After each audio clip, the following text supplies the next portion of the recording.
Wesh bien ou quoi, j'espère que tu vas bien et aujourd'hui petite vidéo calme pour parler de moi. Je sais que tu me connais pas du tout et moi ce que je vais faire c'est que je vais raconter ma vie. Donc c'est parti, anecdote numéro 1.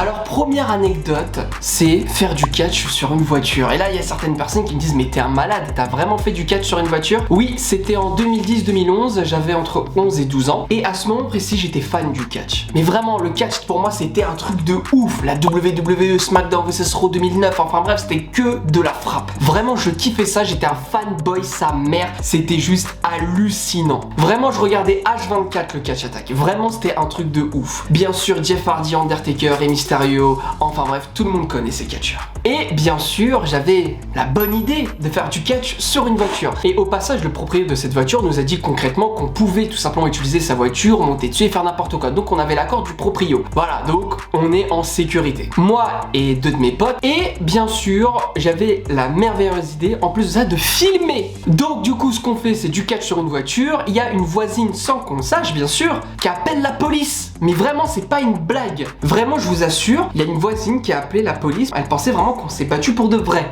Et quand tu connais le catch, tu sais que c'est abusé, c'est théâtral de ouf. Donc forcément, frère, à un bout d'un moment, utilise tes neurones. Quand tu vois deux jeunes faire exprès de se donner des faux coups et que tu vois que c'est faux, mec, à bout d'un moment, remets-toi en question. Donc on fait du catch sur une voiture. Mon autre pote est en train de filmer, tranquille. Et bien sûr, la police nous a chopé par le callback, mec. Mais c'était hallucinant. Et carrément, limite, ils m'ont un peu étranglé ici, tu vois, à l'ancienne. Et bien sûr, il me dit la police, ouais, ça va, tu t'es pas fait agresser et tout. Je fais non, on fait du catch et tout, c'est pour de faux quoi. Enfin, y a rien de mal en fait, on fait juste du catch quoi, tranquille. Et bien sûr, le policier nous a dit asseyez-vous là sur le côté. Bien sûr, on s'assoit et l'un de mes potes à l'ancienne a pleuré.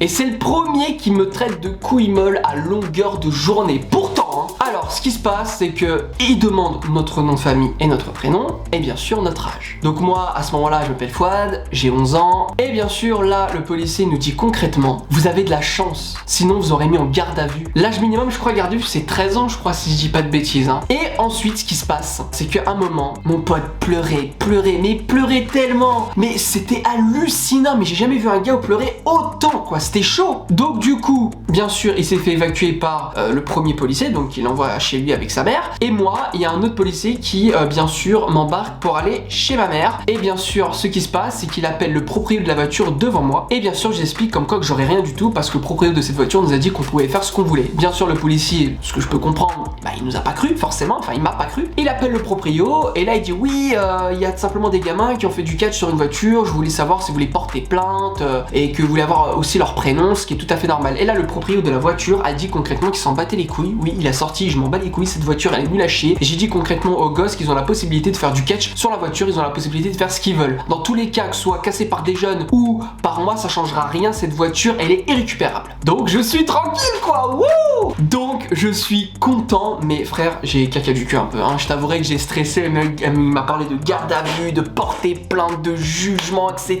d'avocat. Frère, tu sais, à 11 ans, tu te pisses un peu dessus quand même. Et bien sûr, ma mère m'a pas gueulé dessus, m'a rien fait, il m'a dit que j'étais jeune, que c'est comme ça fait partie de la vie. Ma mère est super cool, vous pouvez pas imaginer à quel point elle est super cool. Elle me donnait une liberté à 11 ans, c'était abusé. Même les parents venaient voir ma mère en disant que c'était abusé. Enfin bref. Et bien sûr, cette anecdote se finit extrêmement bien. Il n'y a pas eu de plainte, il n'y a rien. C'est nickel. Wouh! Ah là là, à ce moment-là, j'arrêtais pas de stresser, c'était ouf. Tous les jours, j'y pensais. Ah, ça fait du bien. Deuxième anecdote! Alors la deuxième anecdote tout simplement de cette vidéo, c'est un daron en claquettes chaussettes qui voulait nous casser la bouche concrètement. Et à ce moment-là, j'avais entre 11 et 12 ans, oui entre 10 et 12, 13 ans minimum, voire 14, je faisais énormément de conneries, c'était abusé. Vraiment c'était chaud. Alors, c'était en été 2011, il faisait beau, il faisait chaud et bien sûr mon pote a eu la merveilleuse idée de nous proposer une bataille d'eau. Et à ce moment-là on était 7, c'est parfait. Donc on rentre chez moi, on remplit l'eau en fait, parce que pour moi c'était une douche, hein, c'était tout simplement un bain en fait. En gros on a rempli tout simplement l'eau jusqu'à presque à ras-bord et ma mère nous a autorisé de faire ça en fait. Elle était super cool, c'était exceptionnel. L'eau, on sait très bien que c'est extrêmement cher, mais elle a dit que c'était exceptionnel, donc allez-y, n'hésitez pas, vous le faites qu'une fois et c'est bon, on n'en parle plus. Donc super cool, super sympa avec moi et bien évidemment avec mes potes. Ma mère à ce moment-là prenait des pastèques et tout, elle nous donnait les pastèques bien fraîches, bien sorties du frigo, c'était hallucinant, beau souvenir. Vraiment très très bon souvenir.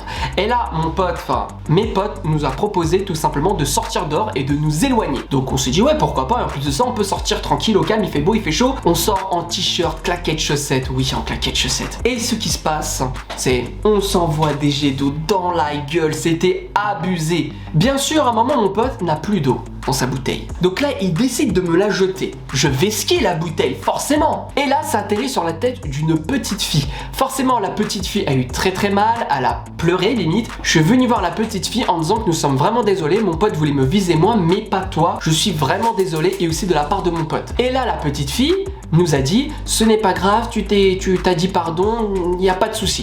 Donc on s'est dit nickel, donc voilà, on va passer à autre chose, tranquille. Et mon pote, vous savez ce qu'il a dit? Parce que j'ai oublié de préciser comme quoi qu'elle a dit au passage qu'elle a failli appeler son papa. Mais comme je me suis excusé, c'est nickel. Et là mon pote, vous savez ce qu'il a dit? Parce que c'est le roi des cons celui-là. Appelle ton père, on s'en bat les couilles.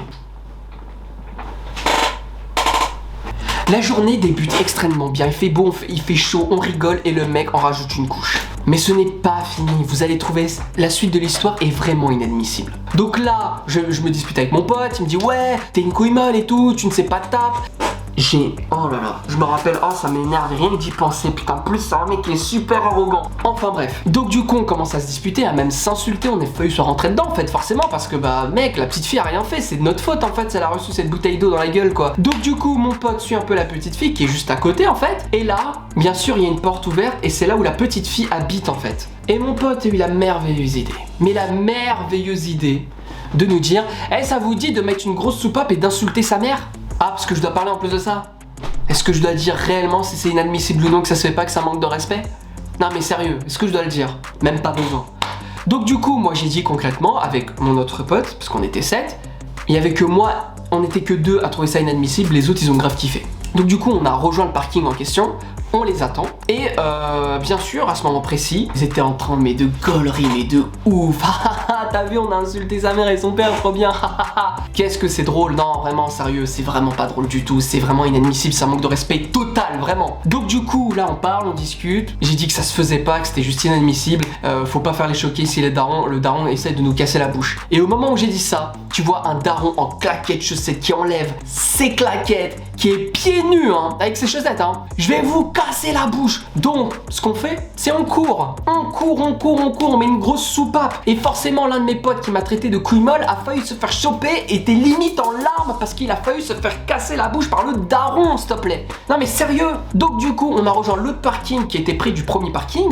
Et bien sûr, à ce moment-là, heureusement que le père n'a pas eu de cardio. Et là, il nous a sorti. Si je vous retrouve, je vous casse la bouche. Vous allez voir, vous êtes juste irrespectueux, vous êtes des sales cons. Forcément, il m'a mis dans le lot parce que je suis dedans, forcément. Il va pas faire la part des choses. En plus de ça, sa petite fille a reçu une bouteille dans la gueule. Une bouteille en plastique au passage, hein, je vais te préciser. Hein. C'est normal que le père réagisse comme ça, quoi, tout simplement. Mais il m'a mis dans la sauce parce que j'étais dans le groupe, c'est normal. Et on a stressé pendant toute la journée parce qu'on s'est baladé dans toute la ville. Et bien sûr, on n'arrêtait pas de regarder à droite et à gauche. C'était juste fou. On rentre chez nous, enfin en tout cas tous mes potes rentrent chez moi et on joue à SmackDown vs Raw 2010. Et c'était une journée à la fois très sympathique parce qu'on s'est vraiment amusé et de l'autre côté c'était une journée stressante parce qu'on a failli se faire casser la bouche par un daron en claquettes chaussettes. Voilà. Quand j'y repense, ça reste quand même con. Bon bah la vidéo elle est terminée, 2 anecdotes super sympathiques et bien sûr tu peux t'abonner, liker, partager la vidéo, enfin bref tu connais le concept des fins de vidéo. Moi je te dis ciao et à la prochaine peut-être. Ciao.